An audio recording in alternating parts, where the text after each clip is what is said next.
Ladies and gentlemen, OnePlus 13 എങ്ങനെയുണ്ടെന്ന് എൻ്റെ അടുത്ത് ചോദിച്ചാൽ സത്യം പറഞ്ഞാൽ ഫോൺ എടുത്ത് ഉപയോഗിക്കുമ്പോൾ എൻ്റെ മനസ്സിൽ ഒരു ചോദ്യമുള്ള ഈ 1,00,000 മേളിലോട്ടുള്ള 1,50,000 ഫോണിൻ്റെ അതേ വാല്യൂ OnePlus ക്ലെയിം ചെയ്യുന്നതിനാണ് ഒരു ട്രൂ ഫ്ലാഗ്ഷിപ്പ് കില്ലറാണോ ഇത്? ശരിക്കും ആ വിലയ്ക്ക് ഇത് ഏറ്റവും കിള്ളം ഫോണാണോ എന്ന് എൻ്റെ അടുത്ത് ചോദിച്ചാൽ എനിക്ക് ഏറെക്കുറെ ഉത്തരം കിട്ടിയിട്ടുണ്ട്. ഏറെക്കുറെ അത്യാവശ്യം നൈസ് ഫോണാണിത്. അങ്ങനെ തോന്നാൻ എനിക്ക് ആദ്യം പറയാനുള്ള അതിന് ഇൻഹാൻഡ് ഫീൽഡിനെ കുറിച്ച് ഗൈസ്. ഞാനിത് വെച്ച് ഉപയോഗിച്ചത് അതിൻ്റെ മറ്റേ ക്ലാസ്സി ആയിട്ടൊരു നീല കളർ തന്നെയാണ്. അതിൻ്റെ ബാക്കിൽ ആ വീഗൻ ലെതർ ഉണ്ട്. ഈ വട്ടം വീഗൻ ലെതർ ഇവർ ഉപയോഗിച്ചിരിക്കുന്ന മോട്ടോയുടെ കണക്കത്തെ വീഗൻ ലെതർ ഒന്നും അല്ല, ഒരു ഫാബ്രിക് ടെക്സ്ചറൊക്കെ ഉണ്ടായിട്ട് പക്ക പ്രീമിയം ഫീൽ തന്നെ എനിക്ക് കിട്ടിയത്. ഐ റിയലി ലൈക്ക് ആ വീഗൻ ലെതർ. അതിൻ്റെ കൂടെ തന്നെ ഇതിൻ്റെ ക്വാഡ് കാവ് ഡിസ്പ്ലേ ആണ്. ആ ക്വാഡ് കാവ് ഡിസ്പ്ലേയും കൂടെ ഉണ്ടായിട്ട് നമുക്ക് തന്നെ ഇൻഹാൻഡ് ഫീലും ഫോൺ ഉപയോഗിക്കുമ്പോഴൊക്കെ ഒരു പക്ക കിടിലം ഫീൽ കിട്ടുന്നുണ്ട്. അതിനെക്കുറിച്ചൊക്കെ നമുക്ക് ഇൻ ഡീറ്റെയിൽ ആയിട്ട് പറഞ്ഞു തരാം. അതിൻ്റെ വെയിറ്റ് ഡിസ്ട്രിബ്യൂഷനും കാര്യങ്ങളൊക്കെ പക്കയാണ്. 210 grams അടുത്ത് വരും. കയ്യിൽ പിടിക്കുക അത്യാവശ്യം നല്ല. പക്ഷെ എങ്ങനെയായാലും എനിക്ക് ഇങ്ങനെ ഇതിന് പറയാനുള്ള 6.8 ഇഞ്ചുള്ള ഹാൻഡി ആയിട്ടൊരു ഡിവൈസാണ് OnePlus 13. That is actually a really good thing. Handiness മാത്രമല്ല, പ്രൊട്ടക്ഷനെ കുറിച്ച് സംസാരിക്കുകയാണെങ്കിലും അത്യാവശ്യം നല്ലതാണ്. IP68 69 ഉണ്ട്. അതേപോലെ തന്നെ ശരിക്കുള്ള പ്രോപ്പറുള്ള അലുമിനിയം ഫ്രെയിം അവർ കൊടുത്തിട്ടുണ്ട്. ആൻഡ് സെറാമിക് ഗാർഡ് എന്ന് പറഞ്ഞൊരു ഗ്ലാസ് കൊടുത്തേക്കുന്നത്. ചില ഓൺലൈൻ ഫോറത്തിനകത്തൊക്കെ അവർ പറയുന്നത് വിക്ടസ് 2-നെക്കാട്ടി നല്ല ഗ്ലാസ് ആണെന്നാണ്. നമുക്ക് കണ്ടറിയാം, നമുക്ക് ഉപയോഗിക്കുമ്പോൾ അറിയാം, ദൈവത്തിനറിയാം. പക്ഷേ ക്ലെയിംസ് ഒക്കെ ഉണ്ടായതുകൊണ്ട് തന്നെ ഒരു ട്രസ്റ്റ് ഫാക്ടർ ഇവിടെ നമുക്ക് കിട്ടുന്നുണ്ട്. സോ ഈ വട്ടം എനിക്ക് OnePlus അവരുടെ പ്രൊട്ടക്ഷൻ രീതിയിലും അവരുടെ ആ ഒരു ബിൽഡ് ക്വാളിറ്റിയിലൊക്കെ ഇച്ചിരി കൂടെ എഫേർട്ട് ഇട്ട് ഇച്ചിരി കൂടെ പക്ക സാധനമാക്കാൻ ശ്രമിച്ചിട്ടുള്ളത് നമുക്ക് പക്കയായിട്ട് ഫീൽ ചെയ്യും. ഇനി നമുക്ക് അതിൻ്റെ ഫ്രണ്ടിലേക്ക് പോകാം. അതിൻ്റെ ഡിസൈനിൻ്റെ എലമെൻറ്റിനെ എലിവേറ്റ് ചെയ്യുന്ന എക്സ്പീരിയൻസ് ആണ് അതിൻ്റെ ഡിസ്പ്ലേ.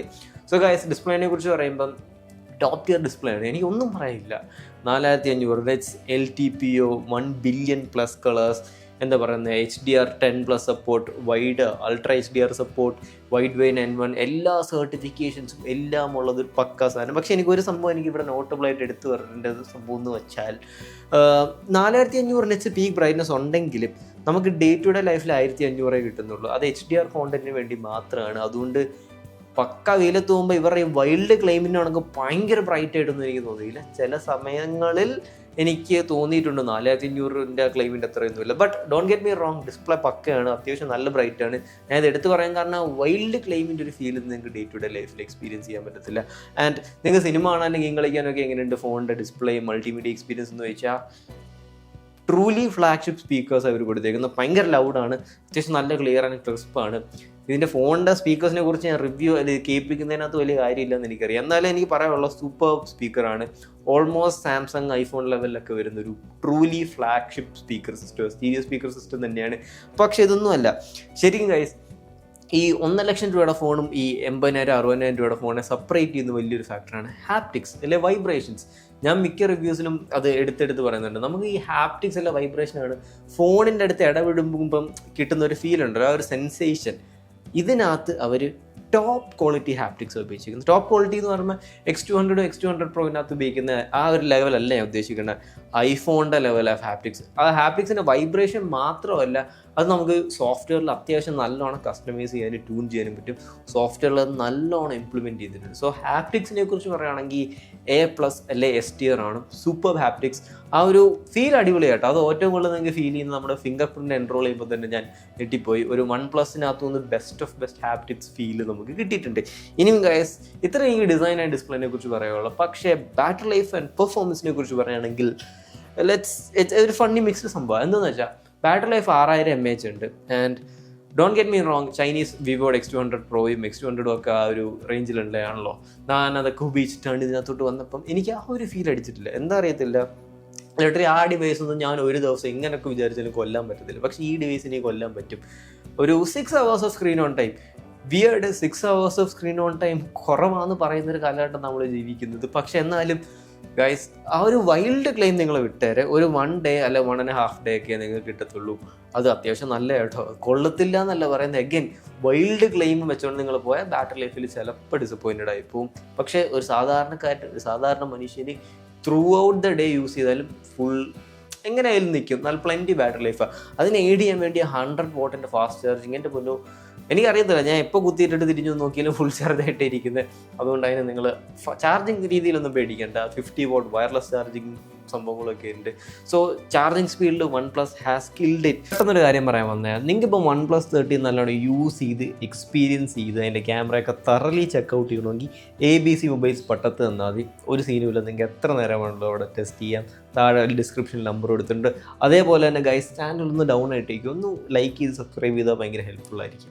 ഇനി നമുക്ക് പറയാനുള്ളത് പെർഫോമൻസിനെ കുറിച്ച് ഗൈസ്. സ്നാപ്ഡ്രാഗൻ്റെ 8 Elite 12GB RAM, UFS 4.0 storage, ഇതൊക്കെ കേൾക്കുമ്പോൾ തന്നെ നിങ്ങൾക്കറിയാം ഞാൻ ഇവിടെ വലിച്ചു വാരി സംസാരിക്കേണ്ട ആവശ്യമില്ല. One of the best performing devices out there എന്ന് പറയുന്നത് ശരിയാണോ?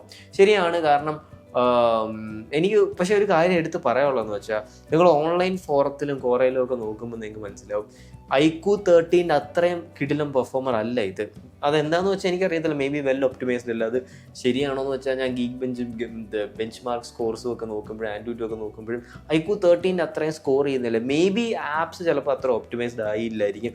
പക്ഷേ എനിക്കൊരു കാര്യം പറയുള്ളൂ, ഞാൻ ഹെവി ഗെയിമറൊന്നുമല്ല. ചെറുതായിട്ട് ഗെയിം കളിച്ച് നോക്കി, ചെറുതായിട്ട് ഇൻസ്റ്റാ വാട്സപ്പ് അങ്ങനത്തെ പരിപാടിക്കൊന്നും ഒരു കുഴപ്പമില്ല. നിങ്ങൾ എക്സ്ട്രീമായിട്ട് പുഷ് ചെയ്യുകയാണെങ്കിൽ ഞാൻ പറയാം ധൈര്യമായിട്ട് ഈ ഫോൺ എടുക്കാം.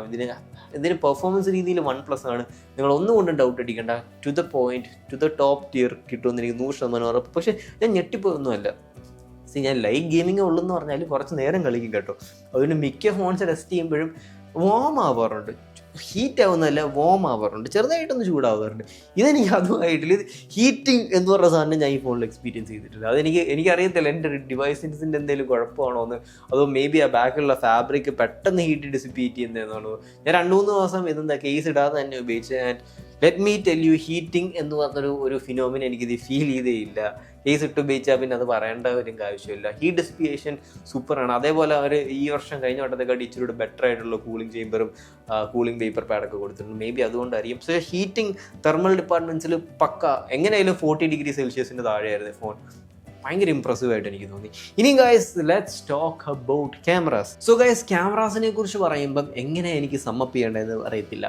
കാരണം ചിലവർ പറയുന്നത് ഇത് ഭയങ്കര ഉള്ള ക്യാമറ, ഈ പ്രൈസിനുള്ള ക്യാമറയിൽ, ചിലവർ പറയുന്നത് ഭയങ്കര ഓവർ ഹൈപ്ഡ് ആയിട്ടുള്ള ക്യാമറയാണ്. ഗൈസ് സത്യം പറയാമല്ലോ, എനിക്ക് സത്യം പറഞ്ഞാൽ ഇതിൻ്റെ ക്യാമറ ഈ പ്രൈസ് റേഞ്ചിന് ഓവർ 70K അത്യാവശ്യം ഇഷ്ടപ്പെട്ടൊരു ക്യാമറ തന്നെയാണ്. കാരണം എന്ന് വെച്ചാൽ ഇതിനെ ഞാൻ ഇങ്ങനെ പ്ലേസ് ചെയ്യാം. നിങ്ങൾ സാംസങ് S24 അൾട്രയും ഐഫോണിൻ്റെ 16 Pro Maxും അതേപോലെ തന്നെ വിവോയുടെ X200 സീരീസിൻ്റെ ഒക്കെ കൂടെ കോമ്പീറ്റ് ചെയ്യുന്നുണ്ടെന്ന് വെച്ചാൽ അതിൻ്റെ തൊട്ട് താഴെ ഇത് കട പിടിക്കുന്നുണ്ട്. ഒപ്റ്റിക്കലി നിങ്ങൾക്ക് 50 MP ഉള്ള മെയിൻ ഷൂട്ടർ, അൾട്രാ വൈഡും ടെലിഫോട്ടോയും കിട്ടുന്നത്. ആ ടെലിഫോട്ടോയൊക്കെ 6 ഒക്കെ ഇട്ടെടുക്കുവാണെങ്കിലും നിങ്ങൾക്ക് ഒരു രീതിയിലുള്ള എന്താ പറയുക ഡീറ്റെയിൽസ് ലോസ് ഒന്നും തോന്നിയില്ല. അതേപോലെ എനിക്ക് എടുത്തു പറയാനുള്ള ഹാസൽബ്ലാഡിൻ്റെ colour theory when it comes to skin tone പക്ക. ഇത്രയും നല്ല സ്കിൻ ടോൺ പോർട്രേറ്റ്സിൽ ഞാൻ ഒരുപാട് ഫോൺസിലൊന്നും കണ്ടിട്ടില്ല. സ്കിൻ ടോൺ ഒക്കെ സൂപ്പറായിട്ട് പിടിച്ചെടുത്തിട്ടുണ്ട്. എച്ച് ഡിറ്റക്ഷനൊക്കെ പക്ക.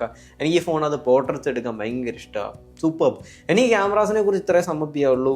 ചെറുതായിട്ടേലും അത് പാഴി പോകുന്നെങ്കിൽ അത് നൈറ്റിലായിരിക്കും. നൈറ്റിൽ അവരുടെ പ്രോസസ്സിങ് ഇച്ചിരി ശോഭമെന്ന് എനിക്ക് തോന്നി. അതേപോലെ വീഡിയോ സെക്ഷനിലാണെങ്കിലും നിങ്ങൾക്ക് ടെസ്റ്റ് സാമ്പിൾ ഒന്ന് കേട്ടു നോക്കുക. അതിനകത്ത് മൈക്കും കാര്യങ്ങളും ഒക്കെ കുഴപ്പമില്ലാതെ എനിക്ക് തോന്നിയത്. സോ ഗൈസ് ഫ്രണ്ട് എന്നുള്ളൊരു വീഡിയോ ആണിത്. നമ്മൾ സൗണ്ട് ഫോക്കസ് എന്ന് പറയുന്ന സാധനം ഓണാക്കി ഇട്ടിട്ടുണ്ട്. കാക്കയൊക്കെ കരയുന്നുണ്ട്. എങ്ങനെ പിക്കപ്പ് ആവുമെന്ന് അറിയത്തില്ല. So this actually how it looks. ഭയങ്കര ക്ലൗഡിയാണ്, പക്ഷെ നമുക്ക് സെറ്റ് ചെയ്യാം. ഇനി എനിക്കൊരു കാര്യം എടുത്ത് പറയാനുള്ളതെന്ന് വെച്ചാൽ ഇതിൻ്റെ ക്യാമറ ഹെയ്റ്റിനുള്ളതൊന്നുമില്ല കേട്ടോ. സത്യം പറഞ്ഞാൽ നല്ല ക്യാമറ തന്നെയാണ്.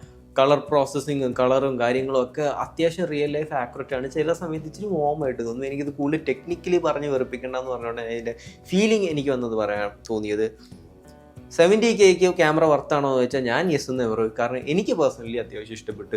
ഈ ഓവറായിട്ട് പ്രോസസ്സ് ചെയ്ത് വെറുപ്പിക്കണ പരിപാടിയൊന്നുമില്ല. അതേസമയം ഭയങ്കര കിടിലം ക്യാമറ എന്ന് പറയത്തില്ലല്ലോ, അതിൻ്റെ തൊട്ട് താഴെ നിൽക്കുന്ന ക്യാമറ, അങ്ങനെ എനിക്ക് സമ്മപ്പ് ചെയ്യുള്ളൂ.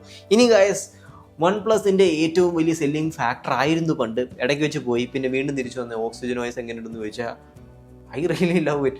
എനിക്ക് ആൻഡ്രോയിഡിനകത്ത് 3 സോഫ്റ്റ്വെയർ ബെസ്റ്റാന്ന് പ്ലേസ് ചെയ്യണമെങ്കിൽ 1 സാംസങ്ങിൻ്റെ One UI, 2 പിക്സൽ. അത് കഴിഞ്ഞാൽ ഞാൻ ഓക്സിജൻ വോയിസ് പ്രിഫർ ചെയ്യുന്നത്. കാരണം ദ സ്മൂത്ത്നെസ്, ദ റിഫൈൻമെൻറ്റ്, ആ ഒരു ബഗ്ഗില്ലായ്മ, അതേപോലെ തന്നെ ക്ലീൻ, മിനിമൽ, സ്ട്രെയിറ്റ് ഫോർവേഡാണ്, വേറെ ഒന്നുമില്ല. സോഫ്റ്റ്വെയർ ഭയങ്കര അടിപൊളിയാണ്, നിങ്ങൾക്ക് ഉപയോഗിക്കാനും ഭയങ്കര ഫാൻസി കാര്യങ്ങളൊന്നുമില്ല. അതേസമയം അതിനകത്ത് സോഫ്റ്റ്വെയറിൻ്റെ ഹാപ്റ്റിക്സ് ഒക്കെ ഇൻകോർപ്പറേറ്റ് ചെയ്തേക്കുന്നത് സൂപ്പറായിട്ടാണ്.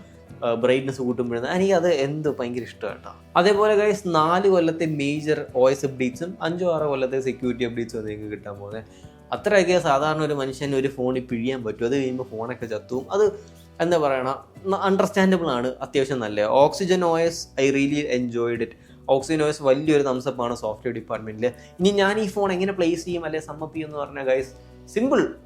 എനിക്ക് ഭയങ്കരമായിട്ട് ഇഷ്ടപ്പെട്ടു കേട്ടോ. ഈ പ്രൈസ് റേഞ്ചിന് എസ്പെഷ്യലി നൗ നിങ്ങൾക്ക് ക്രെഡിറ്റ് കാർഡ് ഓഫേഴ്സും കൂടെ ഉണ്ട് 5K കുറഞ്ഞ് കിട്ടുമെങ്കിൽ നിങ്ങളൊരു ഓൾറൗണ്ടർ ഫ്ലാഗ്ഷിപ്പ് എടുക്കാൻ നിൽക്കുകയാണെങ്കിൽ പോയി എടുത്തോ. പക്ഷേ നിങ്ങൾ ക്യാമറ മാത്രമാണ് നിങ്ങളുടെ പ്രൈമറി കൺസേൺ എന്ന് വെച്ചാൽ ക്യാമറയ്ക്ക് വേണ്ടി മാത്രം ഫോൺ എടുക്കുന്നതെങ്കിൽ മേ ബി ഇച്ചിരി കൂടെ കാശിട്ട് X200 എടുക്കുന്നതായിരിക്കും നല്ലത്. പക്ഷേ അതർ ദാൻ ദാറ്റ് ഈ ഫോൺ അത്യാവശ്യം നല്ലോണം വെൽ പ്ലേസ്ഡ് ആണ്, വെൽ ബാലൻസ്ഡ് ആയിട്ട് നല്ലൊരു ഓൾറൗണ്ടർ എന്ന് തന്നെ എനിക്ക് പറയാനുള്ളത്. സോ ഗൈസ്, എനിക്കതിൽ ഇഷ്ടപ്പെട്ട്. നിങ്ങൾക്ക് ഒരു ഓൾറൗണ്ടറൊക്കെ ഉണ്ടെങ്കിൽ പോയി ധൈര്യമായിട്ട് എടുക്കാം. You will enjoy too. So guys, റീ here, love you, talk to you guys later.